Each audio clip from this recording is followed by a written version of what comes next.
Previously in the cars, one of the toughest Dakars in history, and one by one the heavyweights were knocked out or faced an uphill struggle as the big names tumbled out of contention. Well, it's over. Nasser Al-Attiyah rose above, dragging his Toyota to 4 stage wins so far.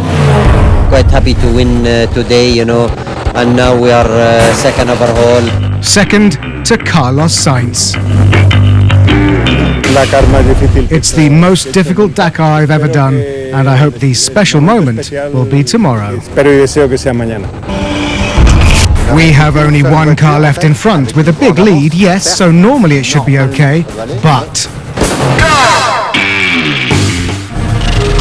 Well, yesterday, after an incredible run in his factory Toyota, guided by Dakar legend co-driver Michel Perrin, there was a sting in the tail for Bernhard ten Brinken, forced to retire on the penultimate stage.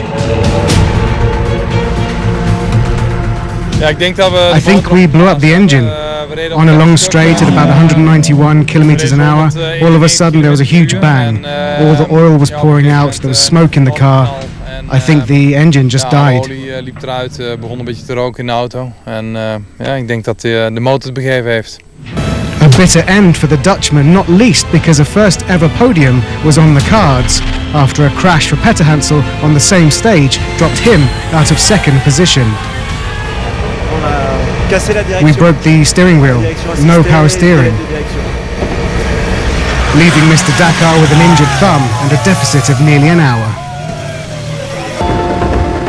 And so the cars gather at the start line for the last time this year. These roads around Cordoba will be very familiar to the likes of rally leader Carlos Sainz from his years in the WRC. The scenery will also be familiar to these guys, 2 Argentines in the top 10 as the cars head to the finish, Lucio Alvarez and Sebastian Halpern representing their homeland excellently. Now, Van Merkstein has not finished the Dakar in 3 previous attempts, but the Dutchman does finish this time in 8th.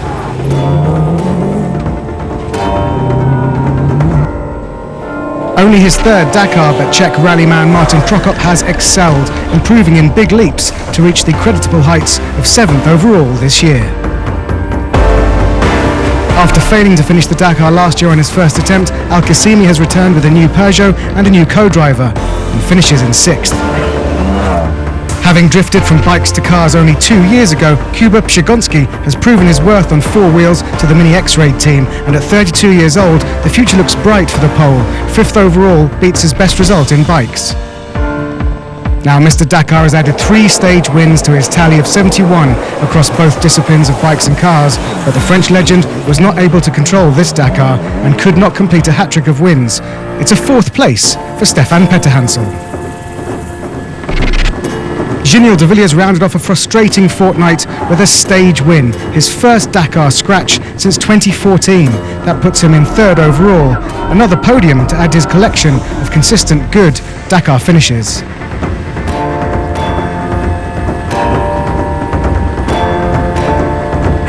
It's always nice to be on the podium. I've got 1 win. It would be really nice to get another win, but I'll have to wait another year. Nasser Al-Attiyah will rue the issues in Peru, punctures and mechanical issues too, because when everything's working he is quicker than ever out there. A brilliant 2nd overall and a double podium for Toyota.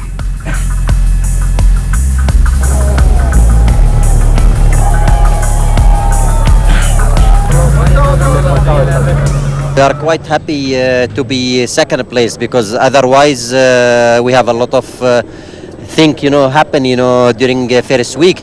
But okay, I think we did really good job, and Matthew, he did really good job, and we are a good team, huh? Yeah, we'll say like that. But rich rewards for all the work Carlos Sainz has put in over the years to get this Peugeot squad their Dakar successes.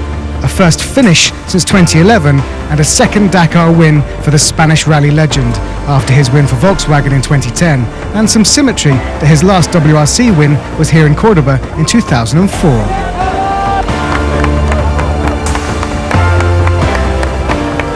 It was a really hard race. Peugeot has won twice already, but the amount of work that was put into this car over 4 years was amazing, and it was a real deserved reward. Ha sido brutal y es una recompensa merecida. It will be a big relief for Giniel de Villiers to get his only stage win this year at the last gasp, while old rivals Peter Hansel and Alatia finished within 1 second of each other in second and third.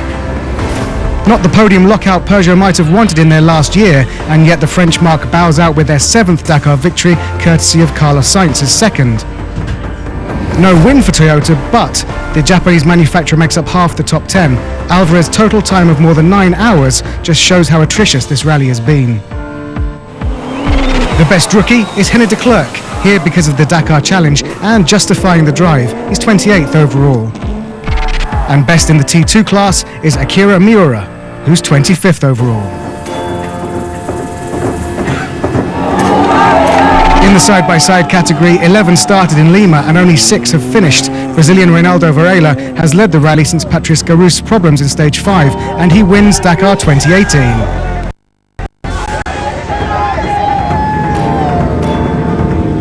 Quads legend Camilla Liparotti transitioned well in her first attempt, finishing 5th, but after Leandro Torres' win last year, the trophy goes back to Brazil again, courtesy of Varela.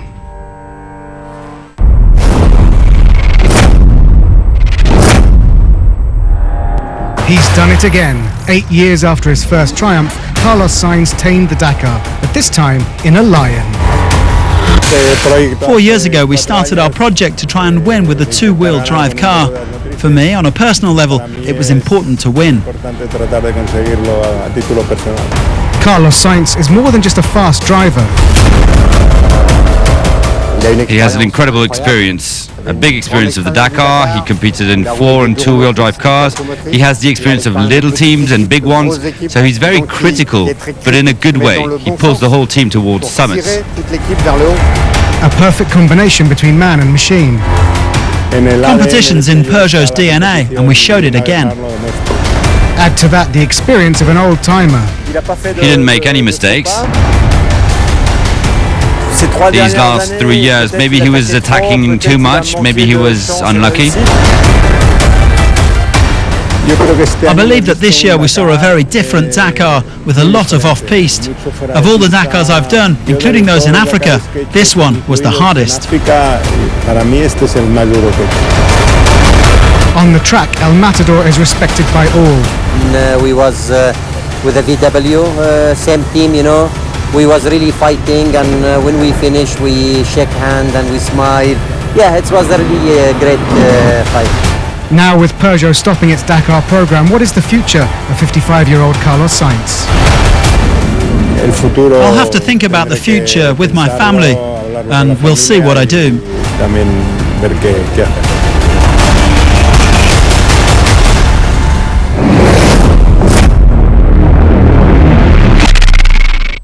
Well, after an epic battle in the trucks where Federico Villagra entered the penultimate stage with a deficit of only 1 second to Nikolaev, a gearbox failure put El Coyote out of the rally, heartbreakingly so close to home. Ton van Genuchten rounded off a troubled Dakar with a stage win, his 4th of the event, but couldn't climb higher than 8th overall. The Renault crew led by Gert Huzink finally shook off a bad run of Dakar non-finishes, coming in 7th, more than 9 hours behind the leader. The youngest of the truck drivers, Martin Maciek, has showed a wise head these 2 weeks. No big shock that the Czech driver gets a top 5 finish. The winner in the under 10 litre class is the legendary name of Teruhito Sugawara in the Hino, and 6th overall. The Kazakh crew of Artur Ardavicius have beaten his best result of 8th in 2011 by smartly navigating the depleted field to 4th. Consistency and teamwork have brought Kamaz another podium at the hands of 2015 winner Irat Mardiev. A superb result for Siahe Vyazovic. With a first ever stage win, he's never before finished in the top 10. To get second place is a richly deserved podium and very welcome for the Belarusian crew.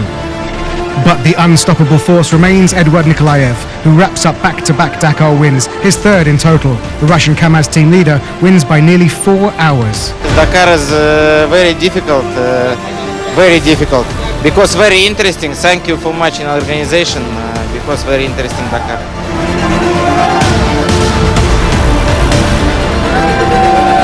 The gaps in the leaderboard are as big as the trucks themselves, 8 hours separating the top 5, but the key number is this: Kamaz now have 14 wins out of the last 18 events.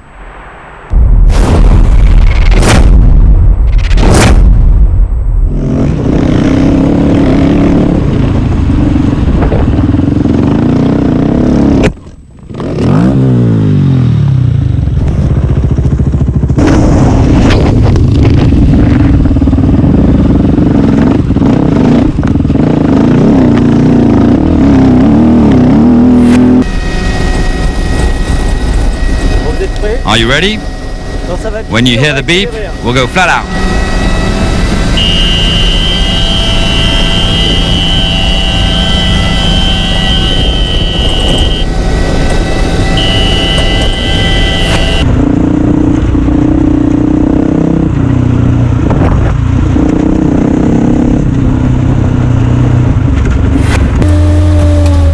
End of the penultimate stage. And look at the view. La vue. Ta-da! Pas mal, hein? Not bad. Plateau. 360 degrees. 360 degrés. Qu'est-ce qu'il dit? On est là, on est sur le bâtiment. 14:30 is my start. In 10 minutes. See you in 119 kilometers.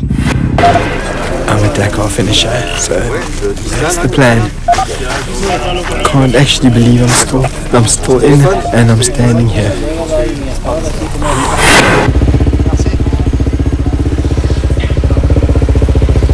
We did it. The 40th edition is done.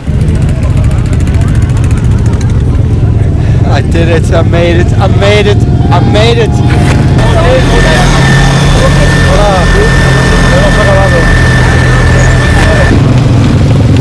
Yes, yes, yes!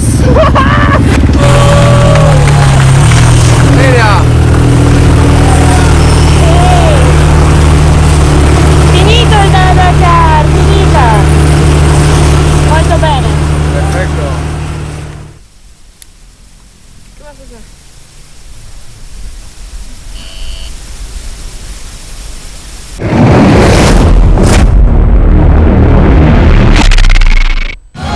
Well, it's not over till Cordoba. The Dakar 2018 reaches its conclusion here, right in the very heart of Argentina. In the foothills of the Sierras Chicas, surrounded by pampas and swamps, Cordoba is a busy city, second in size and significance to Buenos Aires in the South American country whose flag represents the sun, the clouds and the sky. Famous for its cuarteto music, there is a plethora of well-preserved Spanish colonial buildings and monuments dating back to the 17th century, some of which are UNESCO World Heritage Sites. As the world's greatest rally raid wraps up, it's back to business as usual for Cordoba, one of Argentina's friendly cities. Thanks for watching. Time to say hasta luego until the Dakar returns.